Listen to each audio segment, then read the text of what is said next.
Wait a minute, where am I? Here I am. Here I am. I'm in hell. I forgot about that. Who's coming with me? Why, everyone, tonight's impromptu open mic. Welcome to Stone Soup Poetry. This was supposed to be an open mic with a feature, but unfortunately, Beauty has informed me that she is not able to make it tonight for personal reasons. I am keeping an ear out or an eye out for her chat if there's any update to make sure she's okay. In a perfect world, she'll be back. Well, okay, in a perfect world, she'd be here. In a less than perfect world, she'll be back next week after she finds out nothing, everything is fine. Hopefully, that will still be the case. So we're rooting for you, Beauty, and hope you can make it back. Thank you, everyone who's coming here and sticking with us. We usually do two round robins for the open mic, and I'm hoping everyone can stay for at least one round. Staying for the two rounds is sometimes even more fun. We are going to get started. Well, right now, the Ramdinator 5000 has picked our first poet of the evening to kick off the round robin, and tonight it's going to be Rita Rusty Rose. Thank you. Glad to be here at Stone Soup. The first poem's a sonnet in memory of my partner, Maggie, Baker Bluff. Where waters meet beyond the lofty hills, near to San Francisco's Pacific edge, amidst the blooming seaside daffodils, I nestle within your arms as we pledge. High atop, where the spirit ocean flows, we etch names in chert upon onyx bands, and in dentilium of dewy rose, our kisses blend on dunes of wind-swept sand, till sprays swell and swash us into slumber, peering our love as if ocean to shore. When twilight gives way, nudges night somber, it awakens the day and so much more. So we may stroll where sea green waters meet, yonder blossom knolls are where our hearts beat.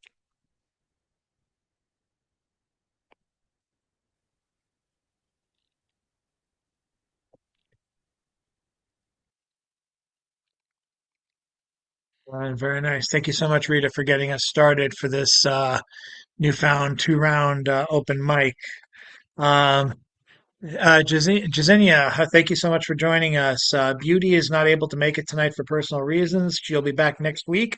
If you want to stay and listen on the open mic, that would be wonderful. Thank you for joining us. The good news is anything can happen on an open mic. The bad news is it often does. So we'll keep on going, progressing through the names. If there's anyone who's interested, let me know in the chat. A few of you already have let me know.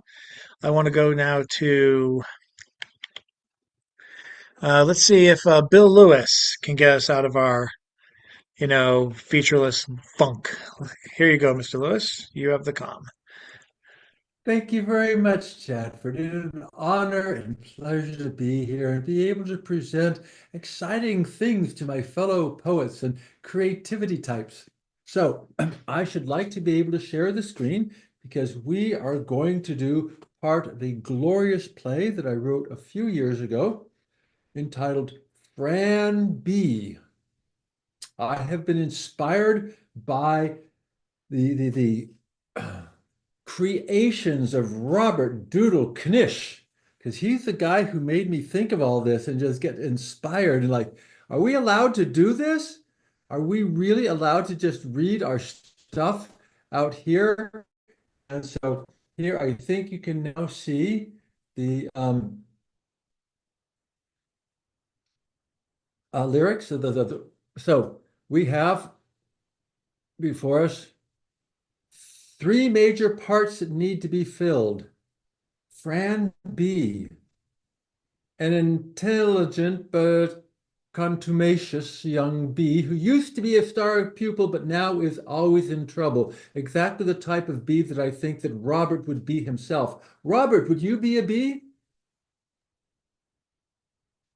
I'm so beeful. Ah, and then Sue is her best friend. Sue used to be adventurous, but things are changing. Who would like to read the part of Sue B? I Jan, volunteer, you Jan. would? Oh, thank you, Jan. Wonderful. I think you will like this. And Chad, of course, you would be the perfect teacher. You could be teacher, a kind and wonderful adult bee who is the model teacher, loving yet very firm. And we need one person to yell out as Martha. Jackie, would you like to yell out one line when you get to Martha? Uh-oh. Is anyone able to speak? I am. Yes, I can speak. Oh, okay, good. I just heard crickets all of a sudden. Good. Zzz. Hello? Oh, are we there? No. I'm here. My Is ours okay? internet, I'm unstable. I'm terribly sorry about my instability. But Chad, you were going to be the teacher, correct? I guess so. Oh, yes, teacher. Got it. Okay, got it. And Jackie, would you like to do one line as Martha B? Yes. Okay, here we go. It is a typical classroom with about 30 bees. Fran B, daydreaming again. What did I just say? Uh, uh, just talking about the attack of the brown bear back in February. How courageous 5C had been in defending the hive. You were saying that so many had given their lives, and I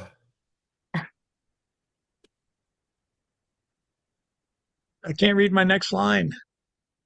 you need to Is that scroll it? down, Bill.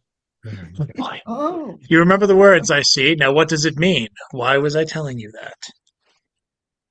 Uh, the bear attack, it was to demonstrate to us the importance and effectiveness of communal action. And emphasize how social survival depended on individual action and sacrifice. Everybody snicker. What kind of an answer is that, Fran B? Effective. Whoa. Effective communal action. Is that how you characterize the selfless devotion of thousands of your own sisters? Effective communal action, Martha B. What did you learn from that story? I learned that a good bee is always brave and she always does what she's ordered to. And that way, the hive is always safe. Exactly correct. How? Why couldn't you figure that out? You always make things so complicated, Fran. A good bee is simple. She obeys orders, and that makes the great bee happy, so she'll protect the hive. Oh, but it didn't. It worked. That bear ate half the hive. That's thousands of bees. Fran, I will hear no more of that outside in the corridor this instant. I want to hear you repeating the pledge 100 times now. Fran staggers back against someone, terrified, and bolts out of the cell class. She stands there trembling, trying to catch her breath, puffing loudly. The pledge! I want to hear the pledge. A good bee is a holy bee, an obedient bee, a brave bee. A good bee works for the hive, prays for the hive, defends the hive.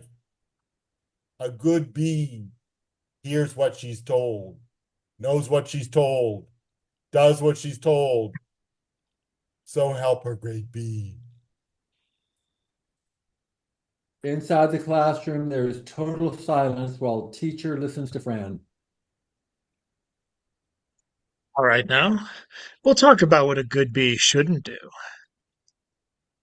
And now we will take a pause so that other people will have the opportunity to present. And maybe if we're feeling excited, we'll pick up a little bit more of the adventures of Fran B. Oh, Bill, you Thank you very promised much. me, a honey jar. Where is it? Lord. Oh, good Lord. All right, let's get the view back to gallery. Okay, very good. And we are now back. Who are we moving on to? Let's go to Miss Jackie Oldham for our next poet in this first round, round robin. Round one, fight. Jackie, you're All up. right. So this is a new poem I wrote a little over a week ago, and it's called 6,000 is the Magic Number. The difference between thriving and surviving the golden years of retirement. But there'd been no way to know this when the only option was early retirement. To say goodbye to my dead end career and hello to caring for my mother. The ACA was not affordable. 5 years of revoked subsidies cost $6,000 per year, wiping out the retirement savings, creating a budget gap year over year. By the time I was ready for Medicare, my mother had died. Now she's already been gone 6, almost 7 years, and yet I'm still in arrears, emotionally, spiritually, and financially, with more years behind me than ahead of me. Thank you.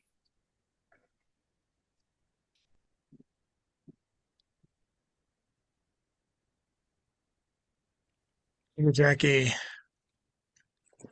And now I'm going to welcome Richard Spizak, recent Oddball contributor, future Oddball contributor, and the one who's going to be reading for the for the Wednesday after voting day.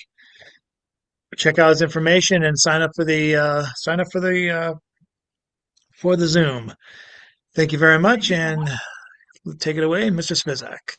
Thank you, sir. This is called The Most Colorful Zillionaire.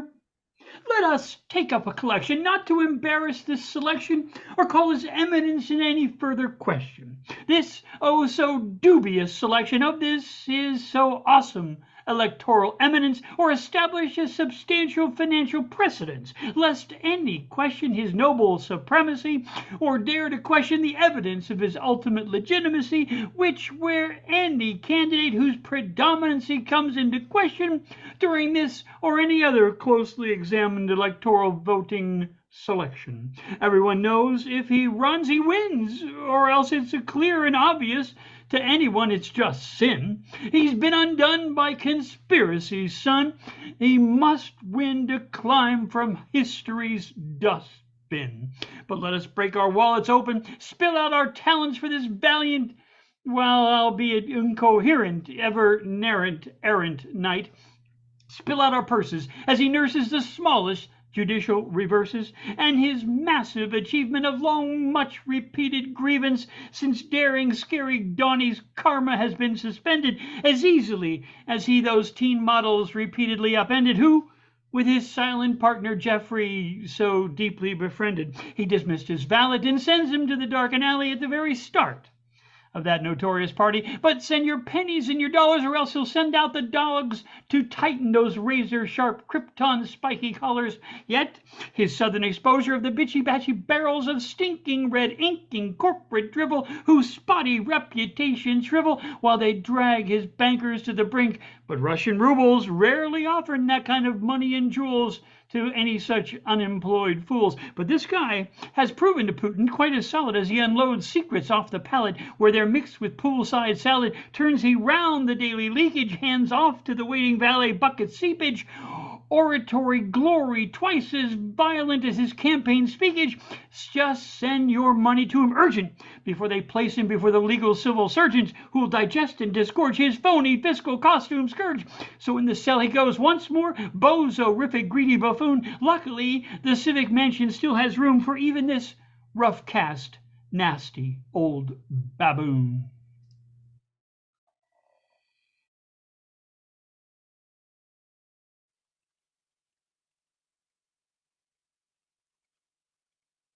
You can't not say baboon without eliciting a humorous response.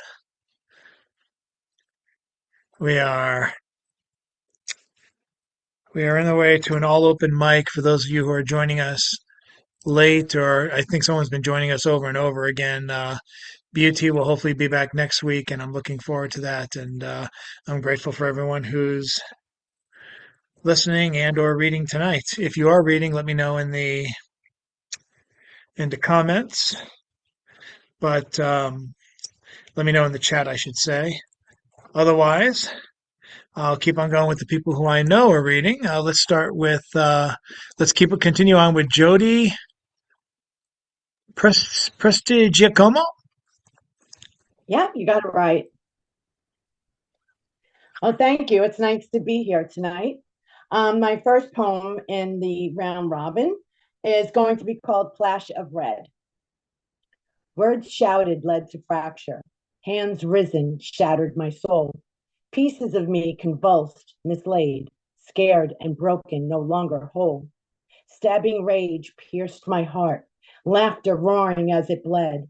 Trust, love, and respect it held burst out in a plash of red. Enslaved in captivity, a victim of your wrath, schemed a way out of the clasp, safely gone on my own path. Thank you.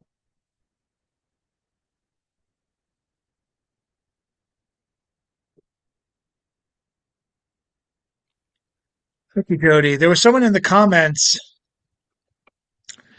I know the regulars are going to want to read, so don't worry, regulars, if you're panicking in the chat. I'm concerned about the people who are here for the first time. Yeah, like Bill's. Like I'm gonna think Bill's not gonna want to read. Let's go now to, I think it's Brienne Barge. They expressed interest in reading. If you want to unmute yourself, you have the mic. Yes, hello. It's good to be here. So I'm going to read a small poem. The working title is Inflation. These days, you need 5 quarters to go to the local store. But these days, I only got 4 quarters, and I can't make a quarter more. The government says this and that, but by next year, they'll give me my quarter back. And I'm just not sure, 'cause I can't make a quarter more.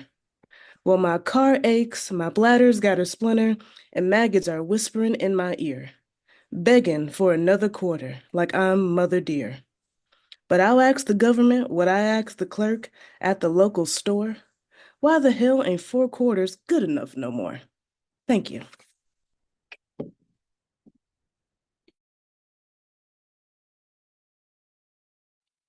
Nicely done.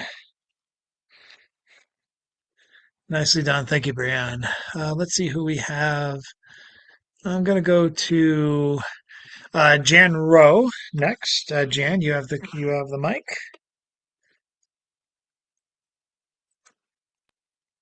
Hi. Or maybe you don't. Oh, there you go. This is this James Parker. About 2011, him and Episcopalian priest Tina Rathbone, they started this writing group. And they, in England, had taken dance classes from the same teacher, but at different times. So this is James Parker, who used to be a freelancer at the Atlantic, but they finally hired him. It's called, and he had a book. He has a book. So benefits. The reason I wrote this for him is because somebody that helped him a lot.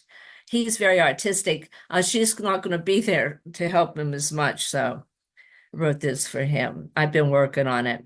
An Ode to Sleeping Jesus, from Get Me Through the Next 5 Minutes, James Parker asks what anxiety is for the reader. For me, anxiety, although a swell or surge seldom seems to surface yet, the genocide may be pushing it. Similar to James Parker's swinging and surging surface of the great unconscious ocean, the great unconscious itself, Jesus's unperturbedness, James Parker attributes to his mind, attaches to the depth, where the ocean surges on its quiet route. Surface agitation is nothing to Jesus. This is contrasted to being tossed about by a big crashing wave as the ship's being swamped by waves. The scared, fearful disciples understandably wake him as James Parker wonders and writes, "Where's Jesus? Where is he, for crying out loud? Shouldn't he be addressing this?" I laugh uproariously, heartily each time I read this for some unconscious reason, but I don't laugh at Jesus' natural response. Okay, to the sea, peace be still, to the disciples and us. Why are you afraid? Have you still no faith? Scripture supposedly tells us about 365 times not to be afraid, so we're prone to fear. So our awareness of impending death, James Parker writes, as philosophers have observed, is the price we pay for selfhood, at least as we're currently doing it. Actually, as Richie Berman would say, we can be glad we're just passing through as everything's such a mess. Reminds of poet Wendell Berry, the peace of wild things, who do not tax their lives with forethought of grief. In addition, I find part of the healing, as trauma abounds on all sides, involves gratitude. Surface agitation is nothing. Humor and gratitude. Anna Quinlan became motherless at age 19. In a short guide to a happy life I found laying around on a shelf here, she writes, with her children, with her spouse, with her friends. I show up, I listen, I try to laugh.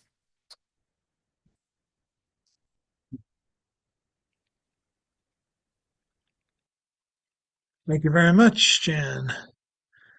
Let's go back to gallery and let's bring up Marianne Honecker and her works. Glad you're with us this week.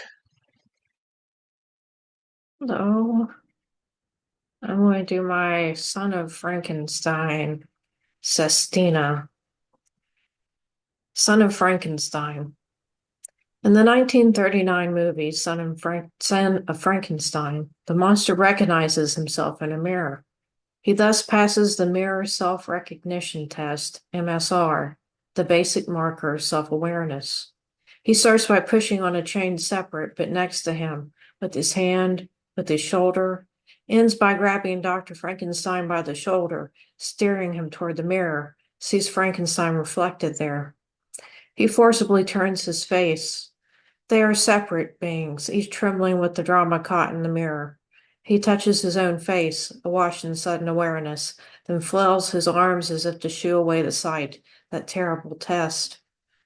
Asian elephants, great apes, bottlenose dolphins pass the test, along with orca whales and Eurasian magpies. They shoulder the blessing and curse of knowing what they are, an awareness that pulls one out of nature's rhythm, that Frankensteins us from our purest selves. Now we fuss in front of the mirror, aware of others perceiving us, our outer selves separate, in the open for all to see, on the stage of public separate as if in spotlight.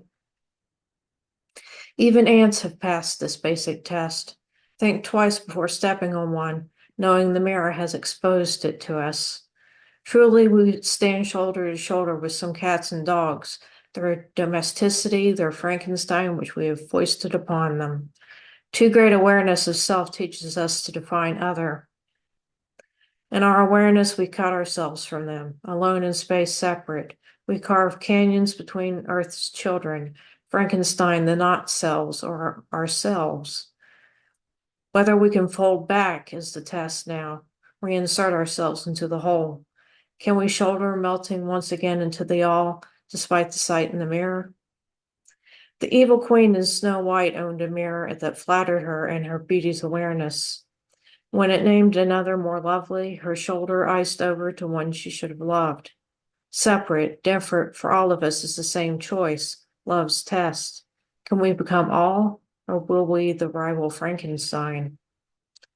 The curse of the mirror, the curse of the separate selfhood, that awareness, our life's great test. Have I myself Frankenstein? What burden do I shoulder? Thank you. I knew you were going to give us the Halloween goods. Awesome. Thank you so much, Mary. And we're going to bring it over to Bob. It's his turn now. And I think Sorry wants to read out. We'll do. I guess Love is never having to see his Sorry. No, But Terry's just going to listen tonight okay. and not appear. I lived in New Mexico for a lot of my life, which is where I met Rich Boucher, who turned me on to this reading. And for the last 8 years, I've lived in the Pacific Northwest, but I grew up, so to speak, in Medford, Massachusetts, or Mephamias, as I would have said in those days. Here's a poem about my house in Medford called Google Street View. Here it is, all right. They've gentrified it some, painted it green for one thing, the color that retreats into the wood and greets the outside air at once. And they've redone the foundation and the rise it sits on in fresh New England stone, given the whole effect an artificiality, a cuteness that speaks of money, maybe old money and family health, normal, unconscious, everything we weren't quite. My folks, unlucky professionals on their way out the bottom of the middle class. My brother and I, different kinds of fucked up. The house an old lady's dingy pink, the cards stony, askew, up and down a slant, ridiculous to mow. But do I dare to say the whole dignified? I recognize it apart from all that, apart from the 53 years since I saw it last. That's the garage where the new puppy whined all night, the curving driveway and curving front porch, the wise maple, tall enough now to block the attic window that was mine, behind which I listened to Tom Rush and the Fugs, read the Olympia Reader and typed my gushy poems. And September took off her shirt, you had to say blouse those days for a girl, and lay down beside me on my mattress on the floor, and nothing especially sexual happened, or say what happened was just sexual enough. The next day I got on that bus for California. It's changed too much for me to say goodbye to it, a thing I would never have thought of doing at the time. I've deteriorated myself, been overhauled, finally condemned, but in any way that counts, haven't changed at all. Love was what I learned at that address. I've learned nothing I care about since. Thanks.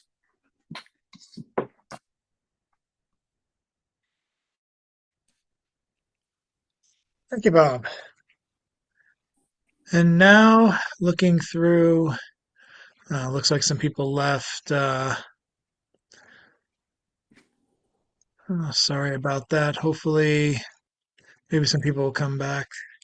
But let's keep it going with Mr. Robert Fleming, a visual poet from Delaware. Good evening. Can I use the screen? Thank you. Thank you.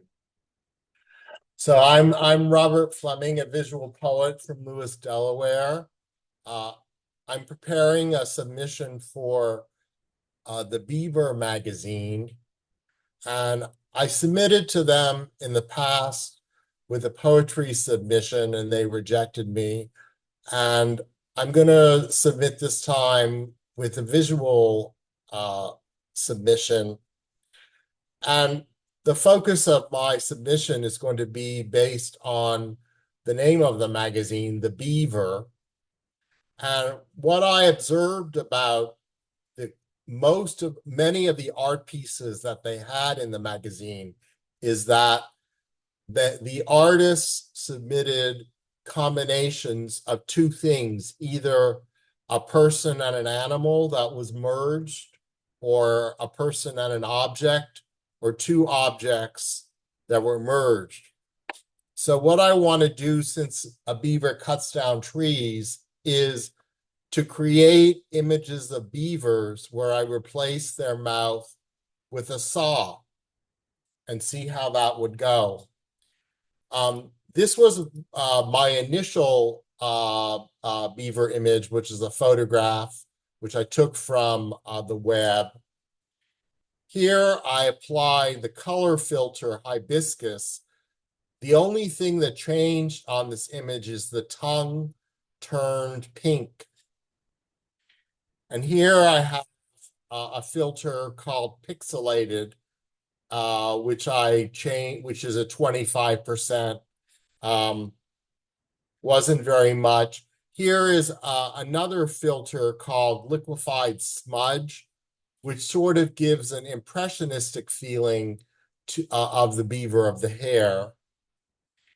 And this is a filter called trippy, which is gives an impressionist feeling where it also duplicates the image. So here were the 5 beavers that I created. Compared to other photo manipulations, I was very disappointed with the beaver editing, and I wondered whether because the original image is primarily brown, so it wasn't susceptible. I did also do some experiments with saws, and these are 2 edits where the saw has the trippy application applied, making the saw an impressionistic. And then I also did a chainsaw. This was the original chainsaw. And here I applied just 2 color filters.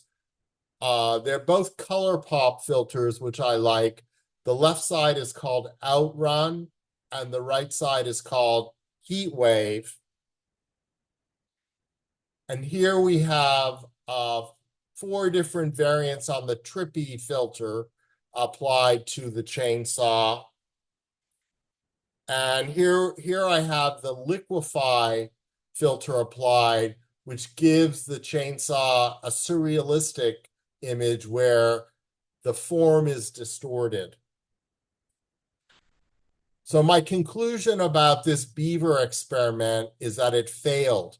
The beaver image editing was poor. The saw was fair, and the chainsaw was good. I'm wondering how I could continue with the chainsaw that worked well with something else.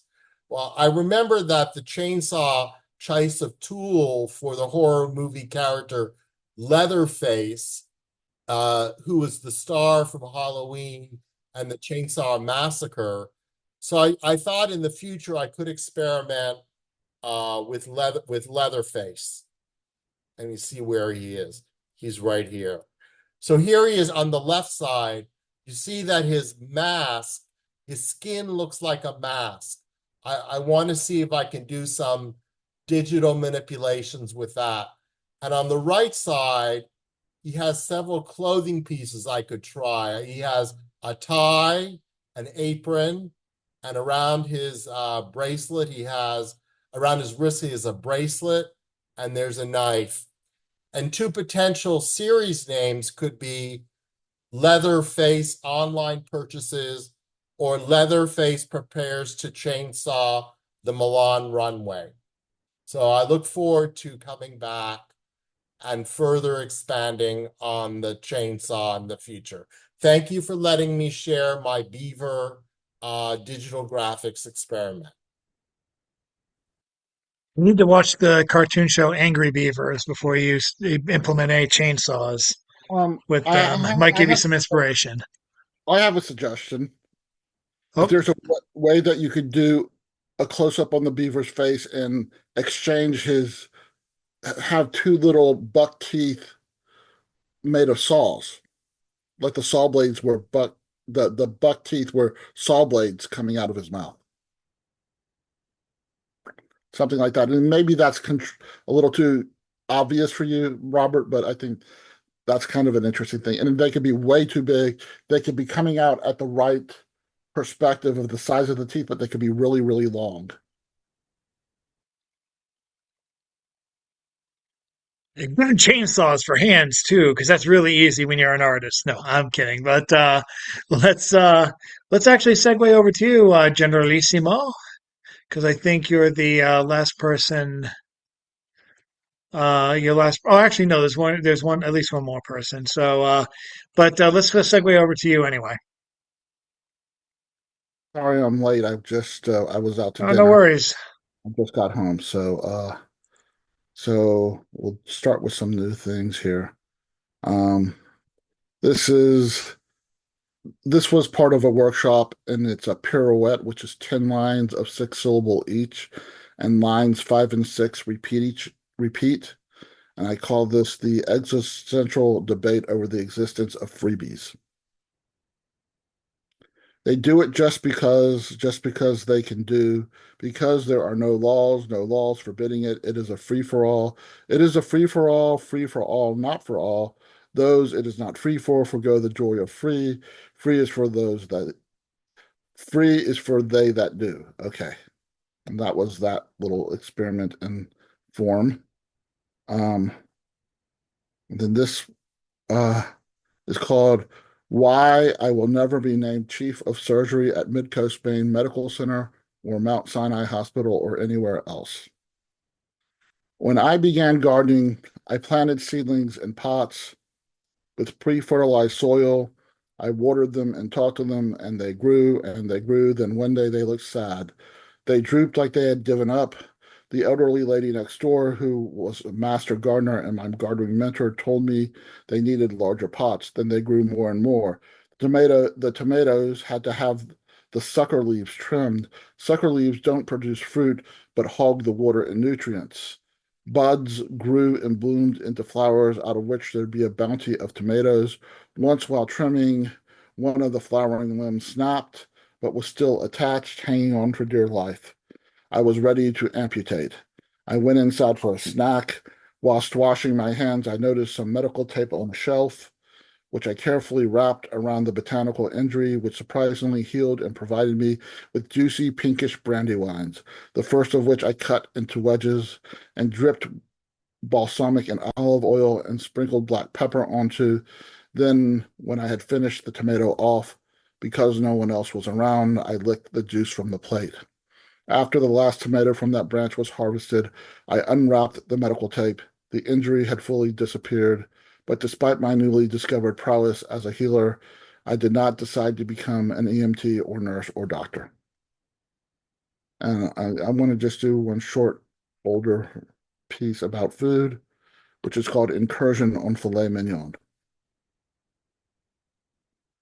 After he cut off a charred edge of steak, before he bit the first bite, he impaled the steak with a steak knife, which stood at a perfect 90-degree angle perpendicular to the steak.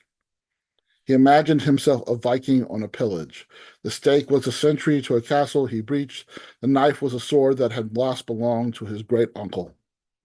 He swiped the sliver of charred meat into au jus pooling in the plate, then dipped it into mashed potatoes peppered with black pepper, freshly ground from a 1.5 foot tall solid wood pepper mill his sister gave him as a housewarming gift. He savored the savory bite. As his teeth chewed, his taste buds invaded his brain with endorphins, which found decompression with a single sanguine swallow of Syrah, sending his satiety into a detention until he could attack his dinner again.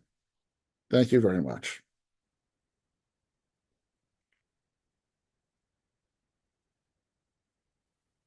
Thank you, Generalissimo.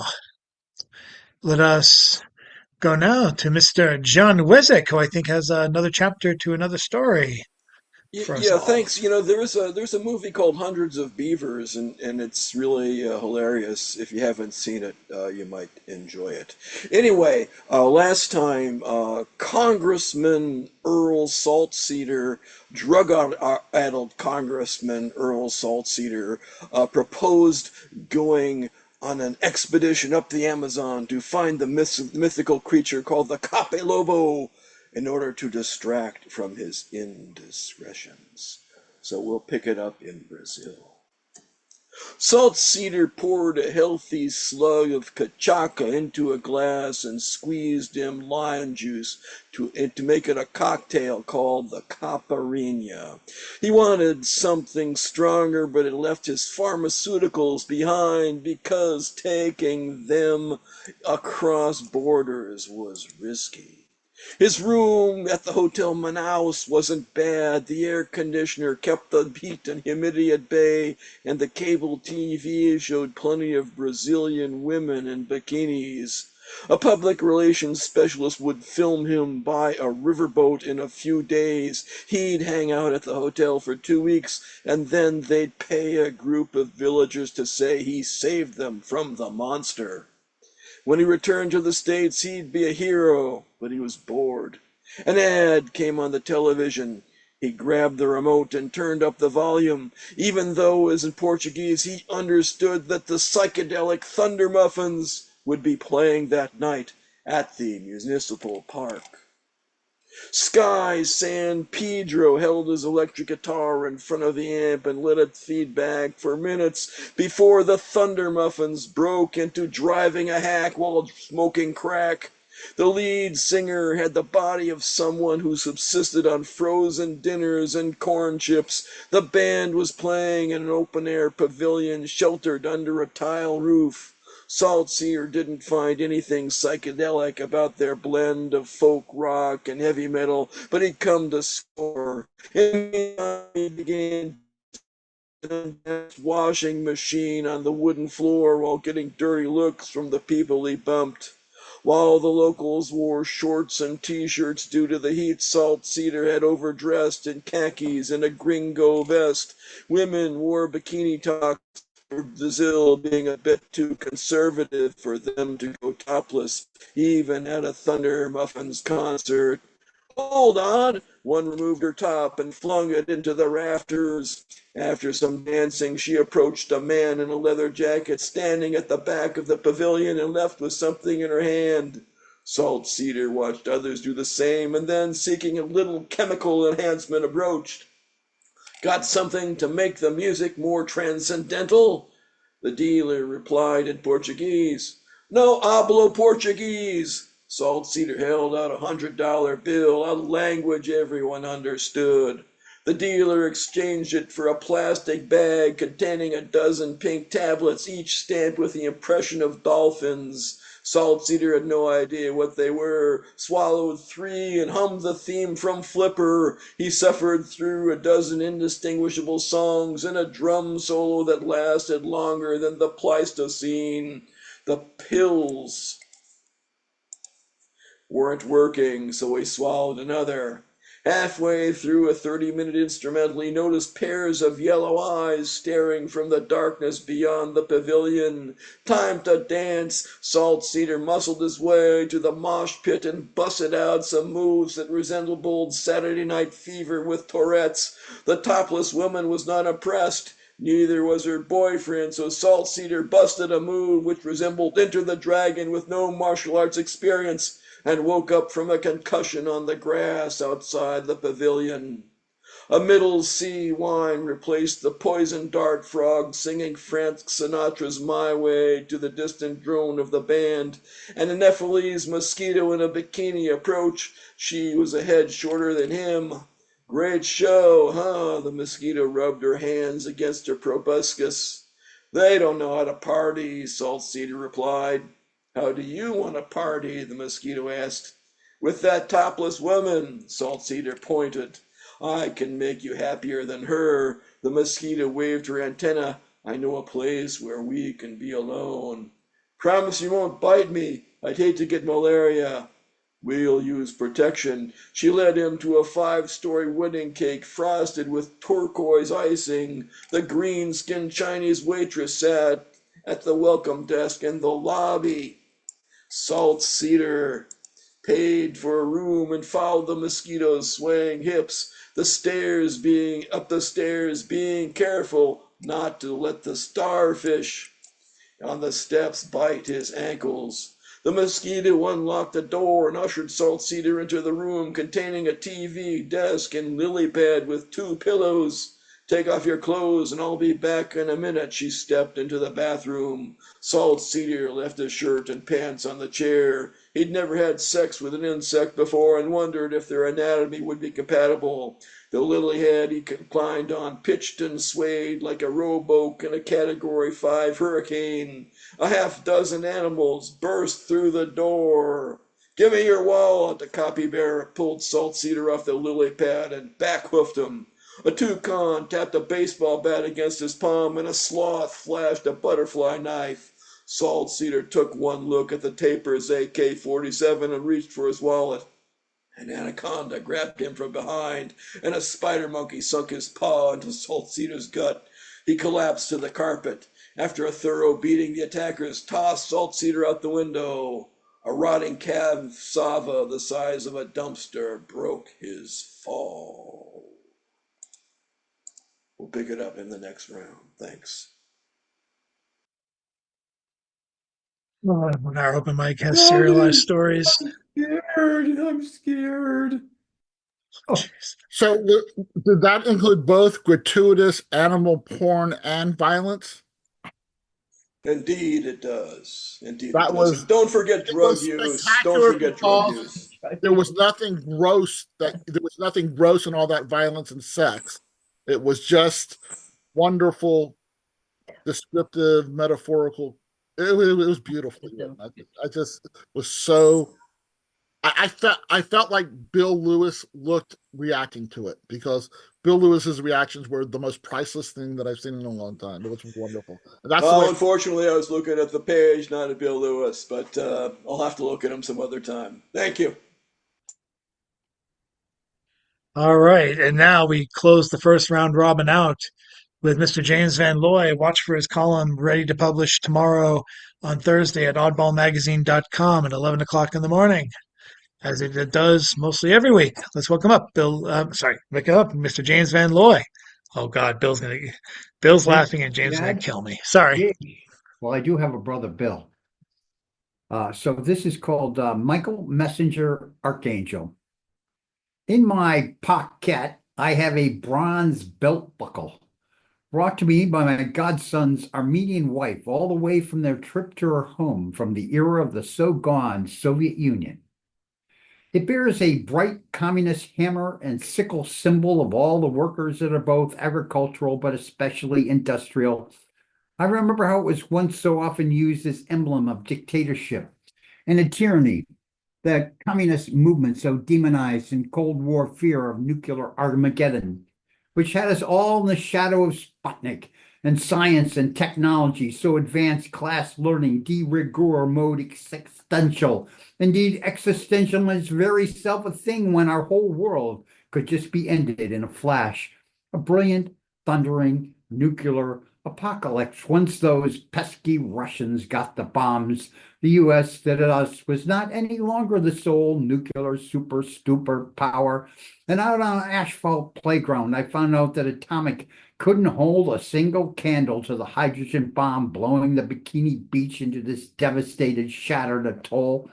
How everyone used to laugh about the sad remnants of the old commie sex, the old now long gone hate America first crew of Marxism, Leninism, Maoists out on the street, protesting the CIA, USAID coup and regime's secret change through power of an empire that went ballistic after quick precipitous fall of the Soviet Socialist republics, and then the shock therapy neoliberalism was applied that lowered the Russian life expectancy there. So the Chicago school economists tried to turn Russia into a mere collection of colonial provinces and fought a long war, medieval siege sanctions, coups, and regime change all over the world ever since. And here's the song that goes with it.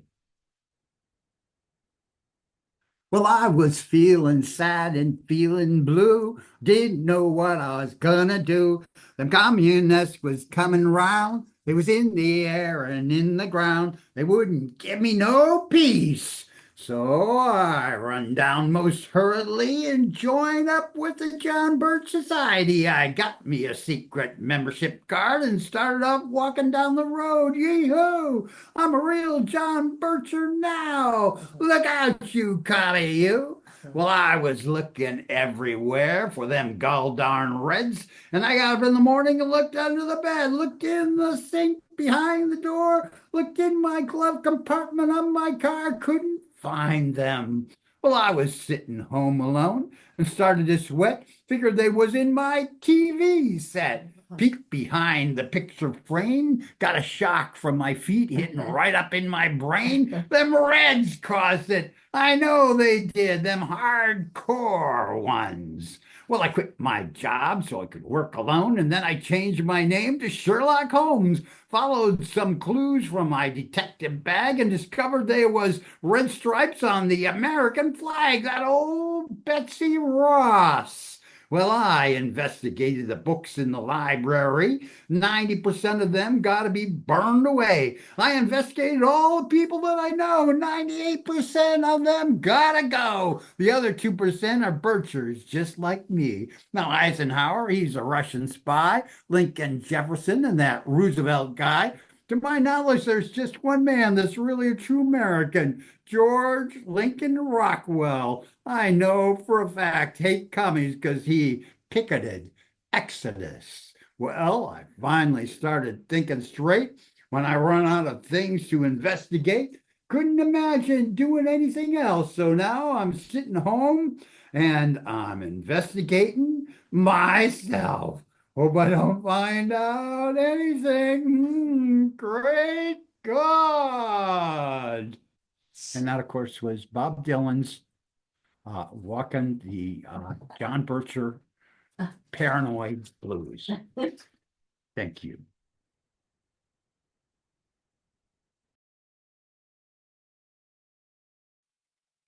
Right. And with that, we go back to start. God help me with the round robin, round two.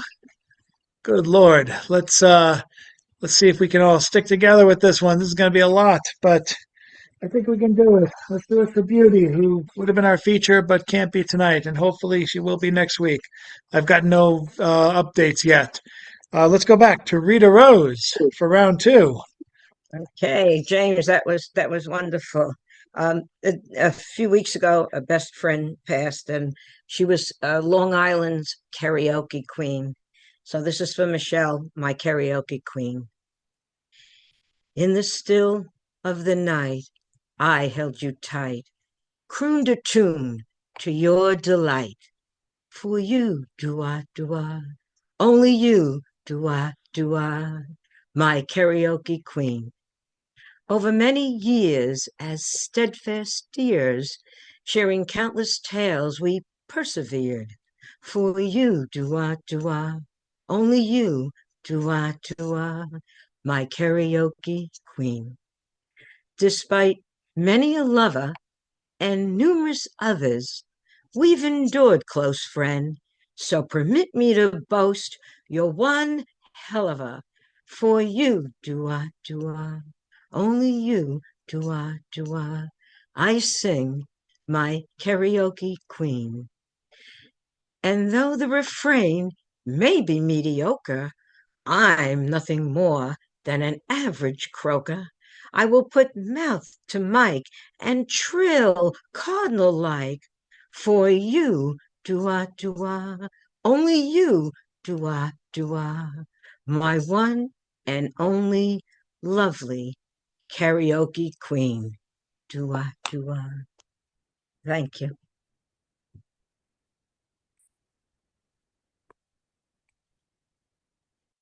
Thank you, Rita. And now I guess since we're going to have another play. So to set things up, Bill Lewis is going to. Are you going to continue the B thing, sir? Silly question. Okay, so I'm the teacher. Robert Fleming's the Fran B, and also the narrator. No, I'm the narrator. Good grief. Oh, Okay, sorry, you're the narrator.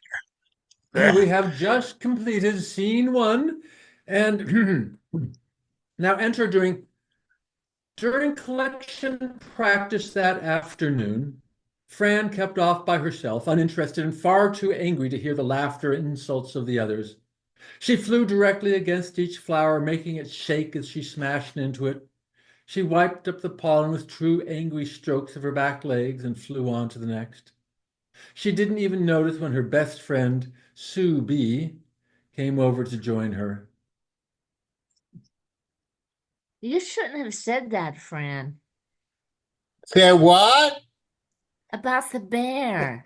That was a stupid thing to say. It's true, isn't it?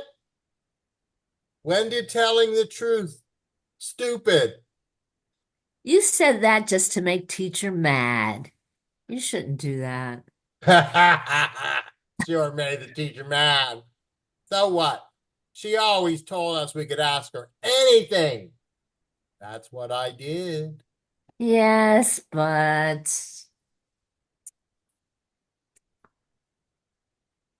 do we have to? Scroll up, you can't. No, it should be there now. But what? There it is. It's up. But it just wasn't right. It wasn't smart. Questions are for children. We're not children anymore. We're about to graduate. We can't ask questions once we're grown up?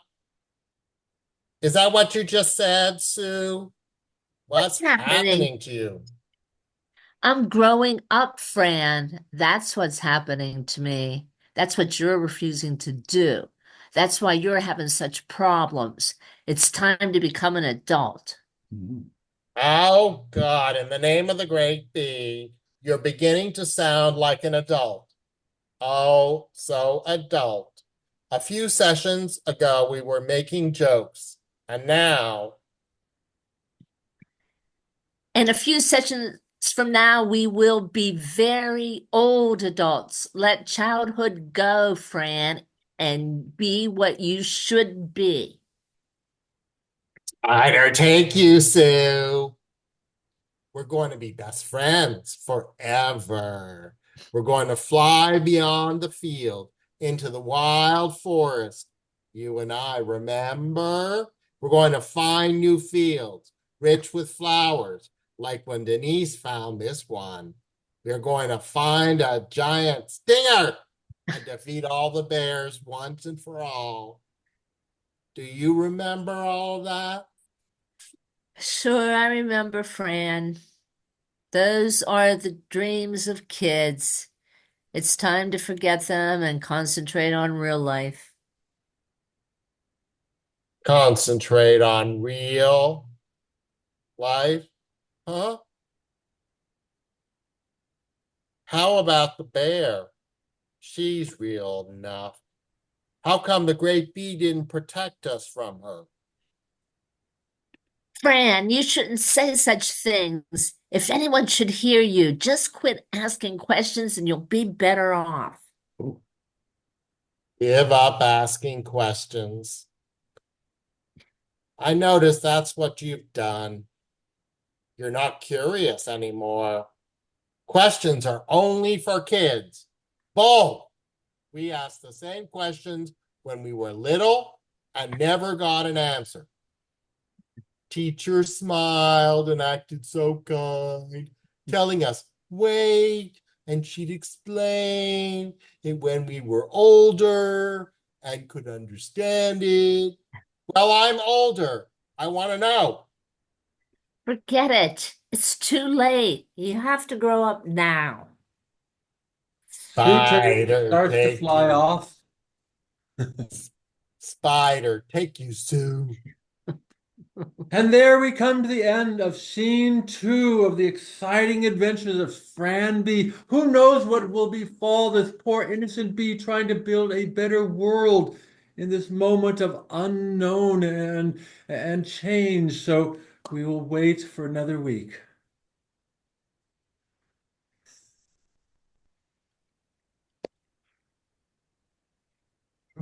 Very good, Bill. And thank you. So the story's kind of like a B movie plot. I still give it a B plus. All right, let's All right. Da, da, da, da, da, da, da. All right. Let's had to be said. Okay, Jackie Oldham, please take us from my bad joke. You're passing? Okay, you're passing. Good Lord. All right, here we go. Richard Spizak, you're here. Yes, indeed, sir. I am, and I'm honored to be able to read another piece for you. This is another tribute to the soon to be deposed, once and hoped for dictator. It's called But I Was Gonna Lie. You promised not to fact check me. I was only gonna lie, don't you see? But you promised not to fact check me. I was gonna fly. Now what's left for me? Promise not to fact check me. It really cramps my style. I really had a strategy to lose it. Now it's a tragedy. It worked for so many a mile. It lets them know I'm one of them, not all hammed in. Besides, I'm rich as sin. If they turn me over, no better clover. I got more ticks than their old dog Rover. Especially for the credulous, they really like my style. I pander to their prejudice. It works. It makes them smile. I sneer at experts just like them, all them professors and their silly kin.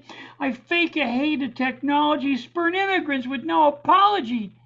Even though I got a foreign wife, well, it's just bigamy, my sacrifice. I tell them they're supermen and they're victims, every one. Them bosses can go pound sand, they'll be winners sure as dirt.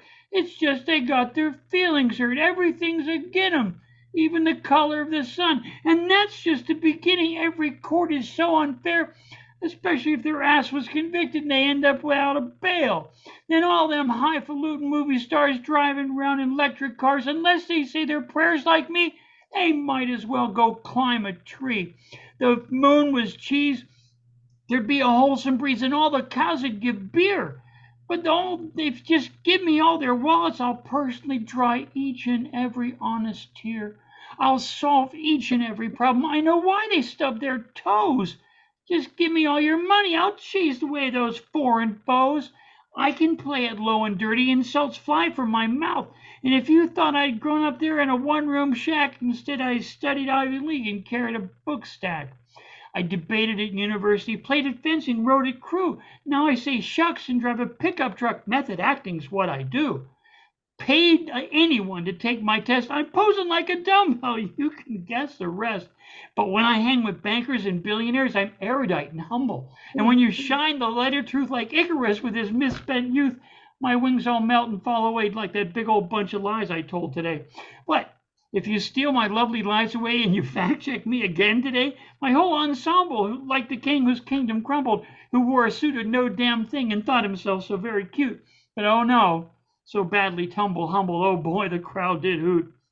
If all my lies were stripped away, truth is, I got nothing else to say. And sadly, if you find me all exposed just like a rose without the pretty coloration of them flowers, I'm all thorns. That's my only real power. Fact check is a gall darn train wreck. I was gonna lie and lie and lie. I wonder why. Maybe pigs can't fly.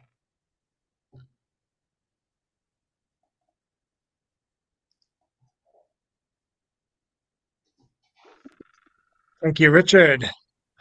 Let's move on to the person who was next from the last round, Jody Prestigiacomo.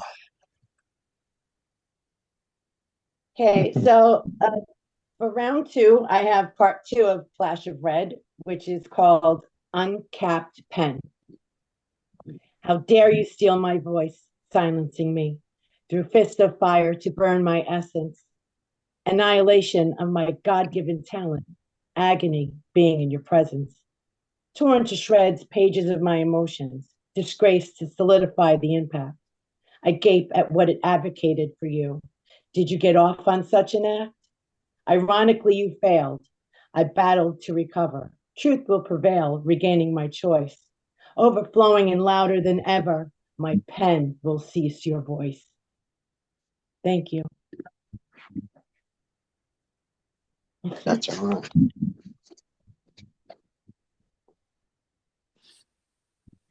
Got a couple people joining us new for the first time. For those of you who might have been joining for Beauty, she had to cancel tonight for personal reasons, but should be back next week. I will, if there's anyone who wants to read on the open mic as we continue, you're more than welcome to. I want to get to Brienne Barge, who read on the first round. She can read on the second round if she likes.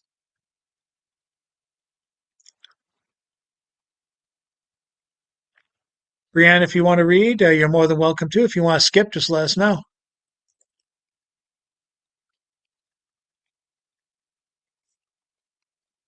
She said you'll skip. Okay, excellent. Understood. Let's go to Jan Rowe now.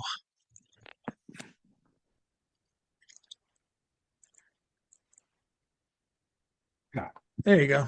Okay, this Greedy Addiction, I've been getting some multiple use out of this for the quarterly at the cathedral and for this. Well, anyway, I was in a talent show, so to speak, and half the people were homeless. And it was an Emmanuel Church right by Tiffany on Newberry Street. So anyway, because this is somewhat preachy, I'm afraid, I was trying to use some music to soften it, and I was using Mercenary Territory by Lowell George, Lil Feat, and Tower Power horns. And it was the first time I ever used music with reading, and I was nervous. So I picked the wrong version. I mean, it wasn't the version I practiced with, and then they played it, and I had to go up and do it, but it was all right. So I'm sorry if this is preachy. It's called Greed the Addiction.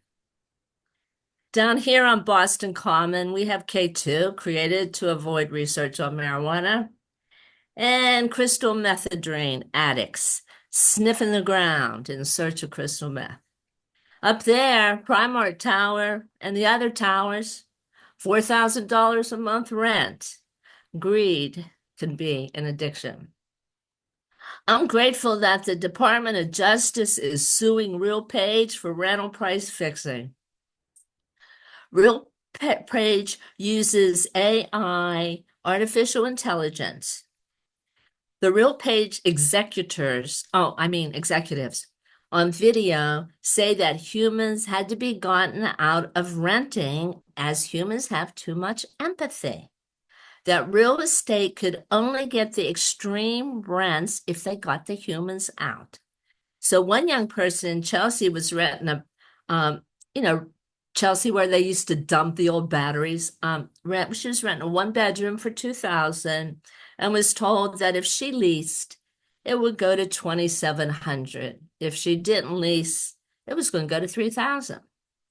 So half of Boston rentals are corporate. As I go through newspapers over the years, I hope that I'm wrong, as it seems the legislature has been bought. Gateway Cities has built 4,000 units that rent for $4,000 a month each. They want $57 million from the state this year and $30 million each year thereafter. My friend whose grandparents built this triple-decker, 1927, is his long-time resident, wondered why were all those realtors at State Senator Collins' gathering? I hardly get any calls back from the State House. I was at a Greater Boston Interfaith Organization meeting in the 90s when the governor stated housing would be handled by the real estate market. My rent has gone from 30% of my income to 50%, and now they want 1,000. They want the whole thing. When weather closed the roads years ago, workers who had been forced out by the rent could not get into the city. Patients and nursing home residents suffered. Oliver and Hardy, one accuses the other of creating a fine mess. I'm voting yes on question 1 for the state auditor to audit the Massachusetts legislator. Asabi George had 2 powerful unions, nurses and teachers, and also a spouse in real estate. We're sick of it. Woo won. I hope to live next along the Mattapan Ashmont trolley, the only one in the country to go through a cemetery. as rent increases push us further out. But we're retired. I see why many elders are going back to work. I did my time. I'm not going back. Years ago, a Micmac indigenous descendant of those who went after whales in canoes, we were talking, realizing that the shelters had to make room for another economic group. Thank you.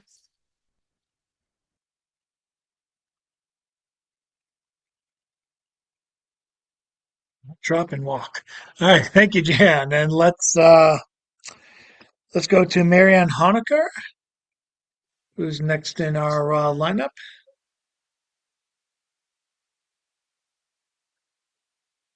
And I'm going to read The Babadook. The monster repeats the final syllable of its name to terrify. It has a childlike face and an awful face. Its frightening face shines like an angel's. In the Bible, whoever sees an angel falls down in terror, prostrate, begging to live after knowing the unknowable. Whoever sees Babadook's hidden face knows the consciousness of black holes. All the stars burn through her mind. The prophet Ezekiel saw 4 beasts with 4 faces each one so terrible to look at it was like staring into the sun. After that, their faces hovered over everything he saw, a holy imprint. Babadook has wings, but the filmmaker only lets us see their enormous shadow. Sometimes Babadook can be small enough to be a child's secret friend. The beasts steered with their human faces and stared straight ahead as they went.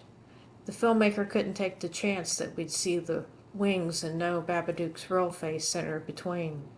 If you have another face, like a lion's or an eagle's, it is best to confront the world with your human face. Follow that countenance as if you were human. Drag the rest of you behind. Babadook is rage at living itself. It is incensed by giving of self to others. Don't even glance sideways at your eagle face. You are of the earth, not the sky.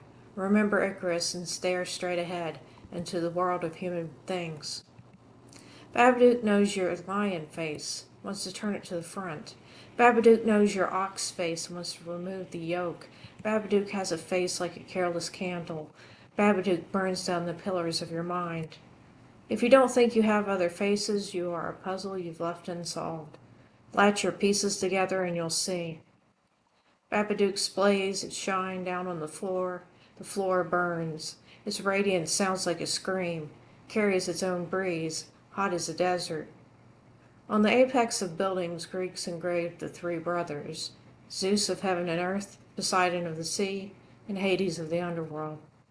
Hades was pictured turned away, sparing people his face. Ezekiel went mad after he witnessed the beast. He buried his underwear in the sand of a riverbank. He laid on his side for 40 days and 40 nights. He chopped his own hair and set it on fire. Once you've seen the Babadook, it never goes away.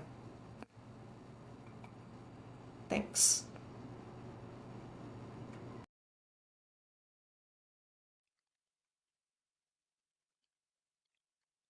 Thank you, Marianne. Before we go to the regularly scheduled people from the round 1, I want to get 1 or 2 other people because we've skipped 2 or 3 people from the list anyway. So I'd like to try and get Eunice, otherwise known as Silent E, a future feature for Stone Soup in November, to come up to the mic if she'd like. Good evening, everyone. So I'm just going to share a brief piece. And then after that, I will sit down or log off. And here goes.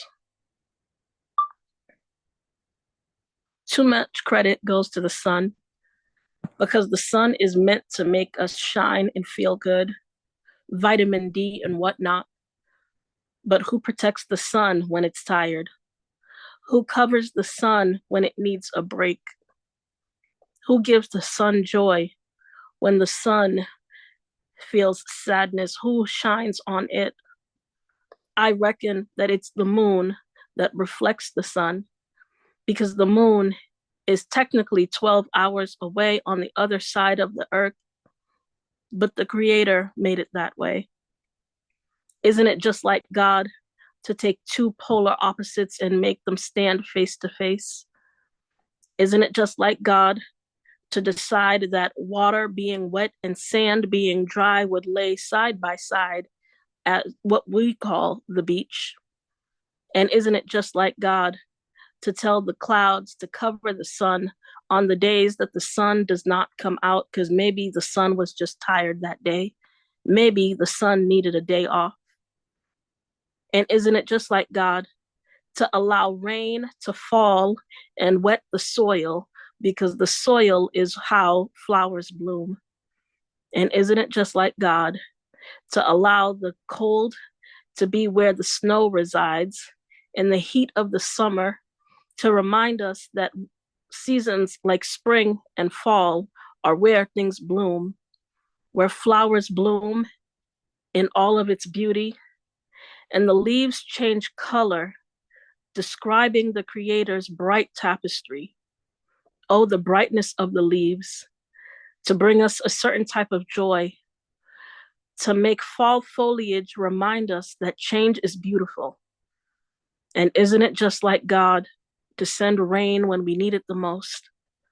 Because how would we appreciate the sun if we didn't have rain, if we didn't have refresh, if we didn't have water that falls from the sky and reminds us that the water that we need sometimes has to come from above?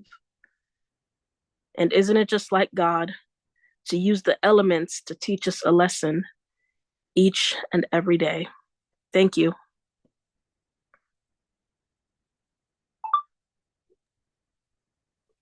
More where that came from next month. Thank you so much, Silent D. Thank you, aka everyone. Eunice. Thank you. And to keep things going, there's a person named Botched Resignation, which sounds like a poet to me. I didn't know if they wanted to read.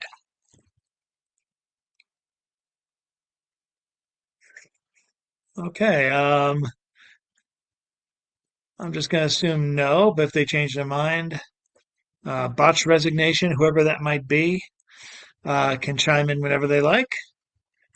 Yeah, Although yeah. I ideally, just am trying to figure out the phone, man. who am I speaking with? This is Botch, man. Okay, I'm this trying is to Botched, figure out man. my phone here. There we go. Can you see me now? Yeah, there you guys are. All right. I'm gonna try to recall one because I don't have anything in front of me. I This one's titled Glimpse. I'm not sure if you guys can hear me, so I'm gonna go with it. We can hear you. Okay, let me. Um, wow, it's hard for me right now because I've been listening to you guys, so I've got other thoughts, and now it's all jumbled together. We'll try. There's a guy I grew up with, used to be like a teacher. We used to call him Sugar Daddy. Tells me one day, he's like, most people don't live that close to the bone, little brother. So they can't grasp the idea of death. So if you step up in there hollering some shit about killing, there ain't no telling what a motherfucker's gonna do. Now, you calmly step up in there and convince a motherfucker you're gonna hurt him. Shit. They're gonna naturally give you anything you want because everybody understands pain. You still want this gun? That's like a teacher when I grew up. I can't get the work right now.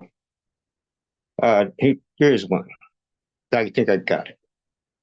No one wants just a glimpse. They have to see it for themselves to get the message. You can tell them all you want. Don't do it. Do you think that they're going to listen? No. They see you doing it. They tell themselves, by God, if he can do it, So can I. Let me tell you something. The gods pull out all the stops for no one. A god does not have to make an effort at all, for that matter. They come believing anyway, and something always happens. He called at 9 in the morning. Hey, man, can you come and get me? Sure, man. What happened to you last night? You were supposed to come by.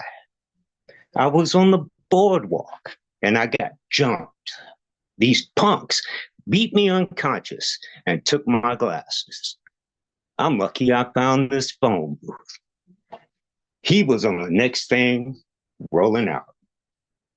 Another, I found barefoot and amnesiac on the square. If being just around the corner is a struggle, be what's about to happen where you're at.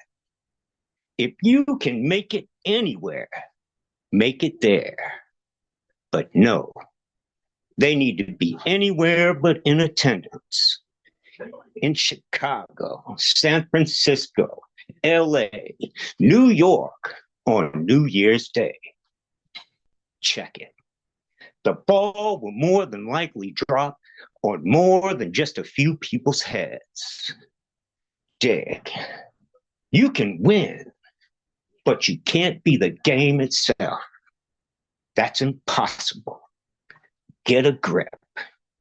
Wherever millions of cases in point come together, bewilderment and credulous occurrences disappear. At the very least, fade into the mystifying convergence of chaos or die out altogether, never to be heard from again. What do you guys think? That's what I got.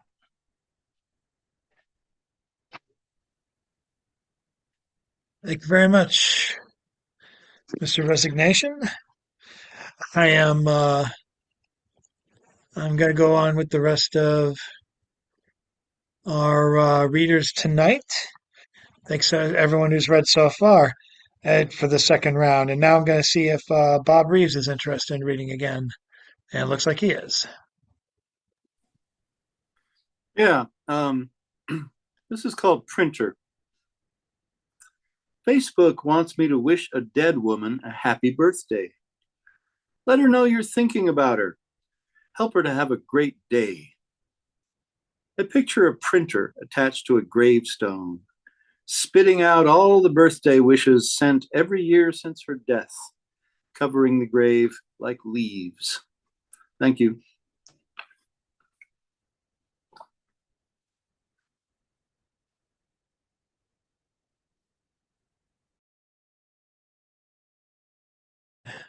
With that, we are moving on to Mr. Robert Fleming. Good evening.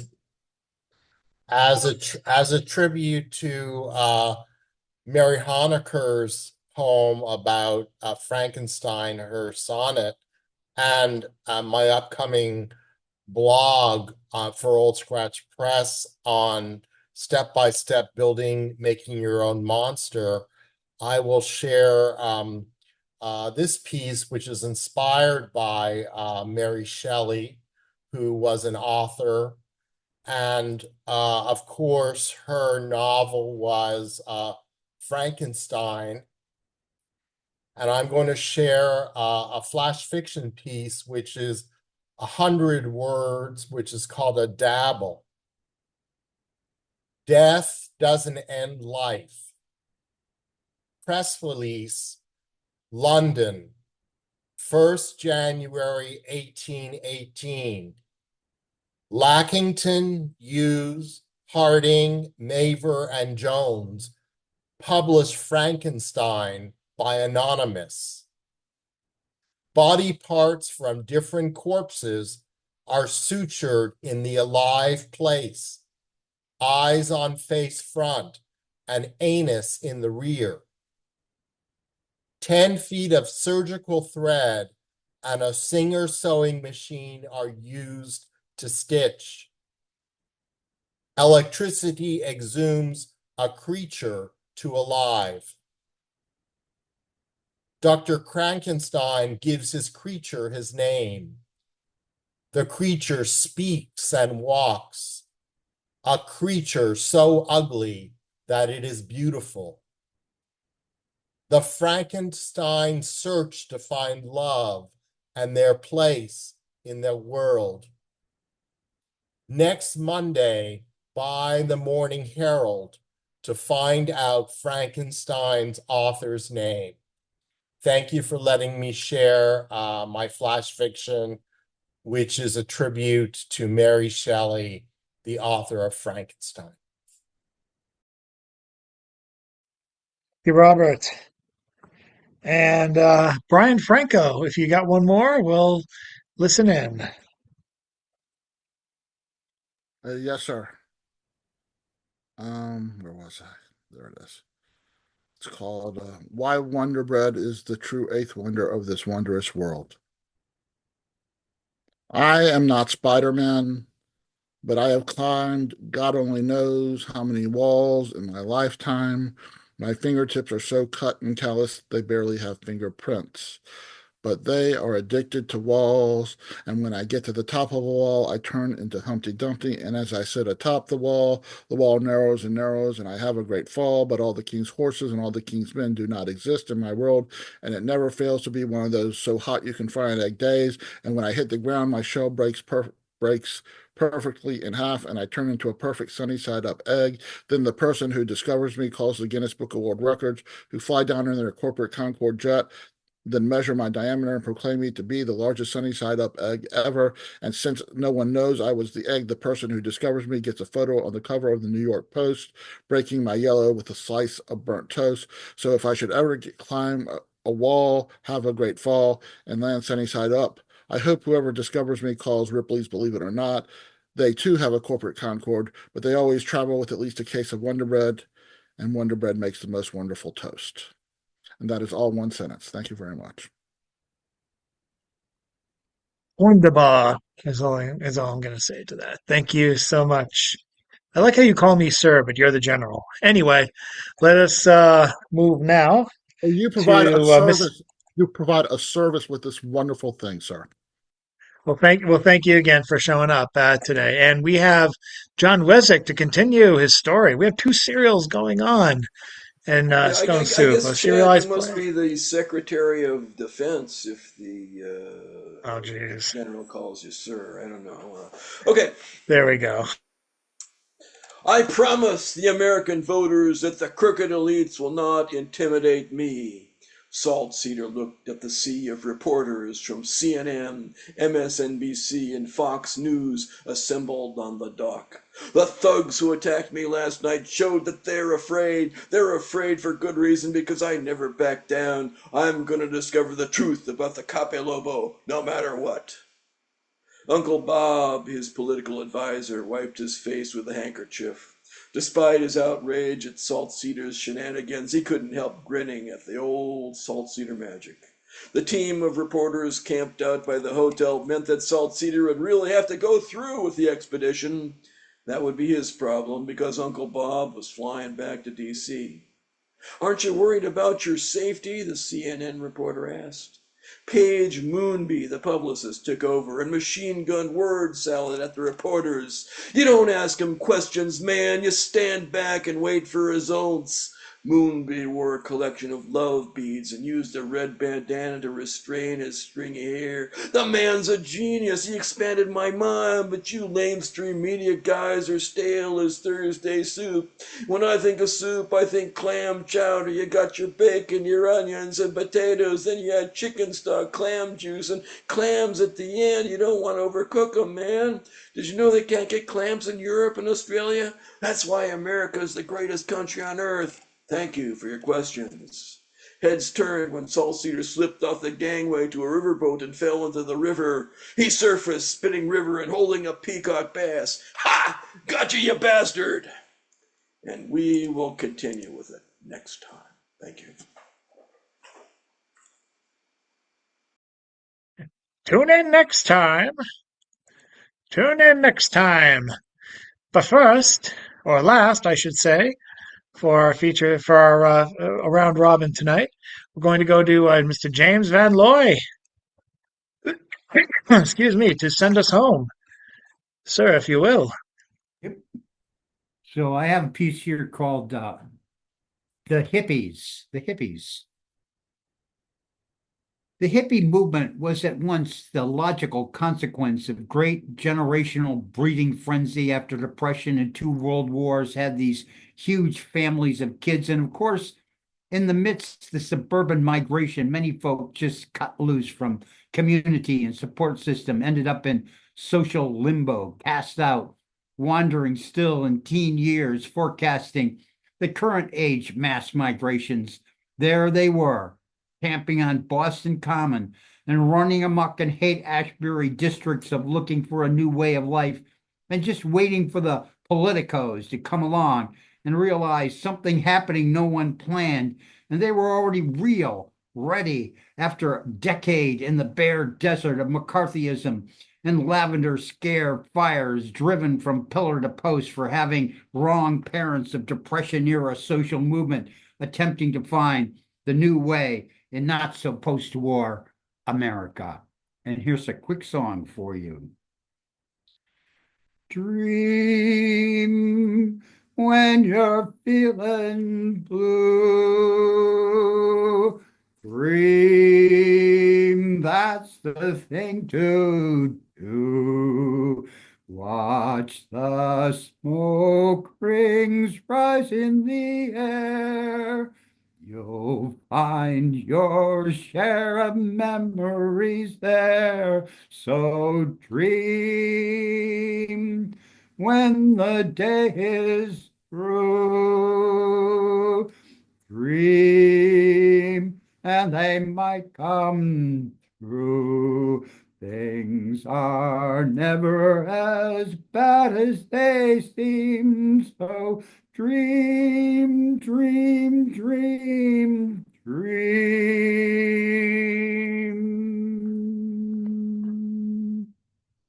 Thank you.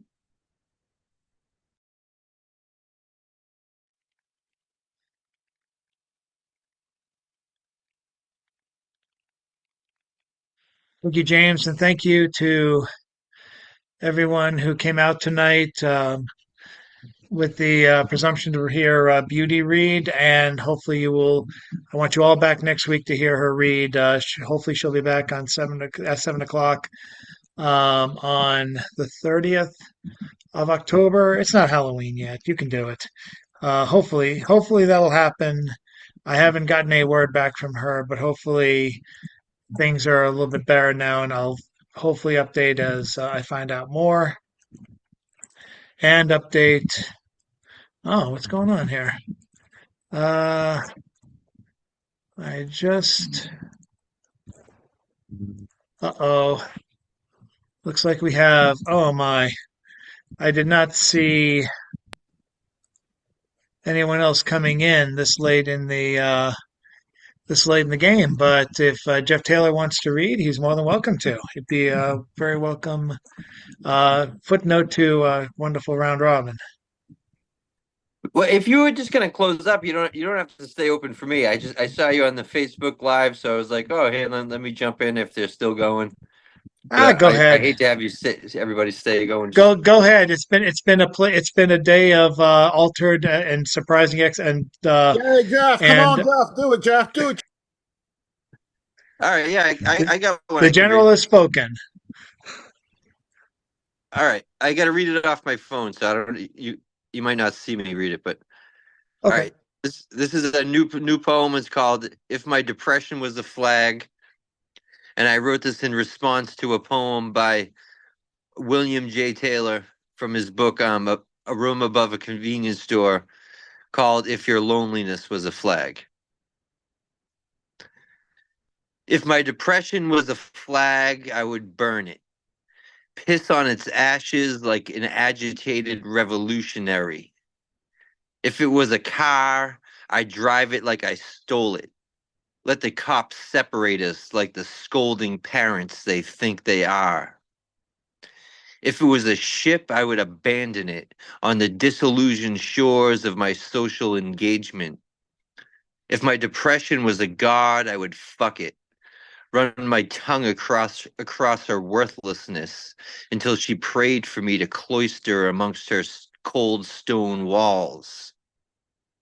If it was a stranger, someone would write a sitcom about us. We would meet under unusual circumstances, becoming life-defining friends. If it was a heart, I would draw it badly on a post-it note, stick it to my wife's phone before I leave for work. If my depression was love, I would teach it to fly, how to keep its feathers light, pulling lift from under the wind. If it was a house, I could mail letters to its address, not knowing if they'll ever be read. If my depression was my mother, I could ask her to pick my kids up at school. She would make them peanut butter and jelly sandwiches, cut the crust like they like it.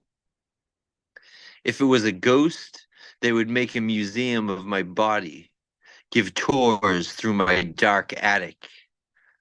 But my depression is a song, a viral diss track spit over a haunting melody. I know all the words, the silence before the beat drops. Thanks, Chad, for giving me a chance to read that one. Thanks for debuting it. Well, I don't know if it's debuted here, but thanks It for is giving it a debut here. shot here. Very Yeah, nice. that is the debut. Man, Thanks. we need the MTV World debut video music. But thank you so much, and thanks to everyone who came out tonight. Beauty wasn't able to show for personal reasons. I'm hoping those are resolved and she can read on the 30th. But hopefully, I'll have some more information by the end of tonight or by at least tomorrow morning. And thanks to everyone who came. A few of you came here for the first time ever, so that's wonderful too. And I hope you all come back for Beauty's reading next week. Check out the Stone Soup Facebook page. Check out everything involving Stone Soup. You can search us pretty easily and get all the links for future readings. Richard Spizak has to give me his info for his performance, which is going to be the Wednesday after Election Day. What's his name? What's his name? Oh, sorry. Timothy Gage will be reading that following Wednesday, and hopefully Silent E will be with us before Thanksgiving. I'm looking forward to all these poets and even more coming our way in the weeks and months to come. And there might even be an announcement of a live venue coming up. So, looks like the general has something to remind us about.